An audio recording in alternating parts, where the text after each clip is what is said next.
As a nail technician extension गरिसकेपछि म क्लाइन्टलाई सधैँ यो 5 वटा आफ्टर केयर टिप्स फलो गर्न सजेस्ट गर्छु। एक्सटेन्सनलाई एज अ टुल्स युज नगर्नुहोस्। क्यान खोल्ने, स्टिकर कोट्याउने वा कुनै सामान उठाउँदा नेल्समा स्ट्रेस पर्न सक्छ। लामो समयसम्म नङलाई पानीमा एक्सपोज नगराउनुहोस्। विशेष गरी क्लिनिङ वा केमिकल्सको काम गर्दा ग्लोभ्स लगाउनु राम्रो हुन्छ। एक्सटेन्सन लिफ्ट वा लुज हुन थाल्यो भने आफै तानेर निकाल्न कोसिस नगर्नुहोस्। यसले नेचुरल नेल्सको सर्फेस पनि ड्यामेज हुन सक्छ।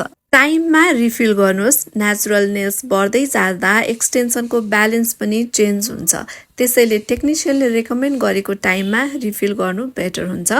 डेली क्युटिकल ओइल प्रयोग गर्नुहोस्। यसले क्युटिकल एरियालाई मोइस्चराइज राख्न र नेल्सलाई निट देखाउन हेल्प गर्छ। भिडियो इन्फर्मेटिभ लाग्यो भने सेभ गर्न र आफ्नो साथीहरूलाई सेयर गर्न नबिर्सिनुहोला र यस्तै इन्फर्मेटिभ भिडियोको लागि हाम्रो पेज फलो गर्नुहोला।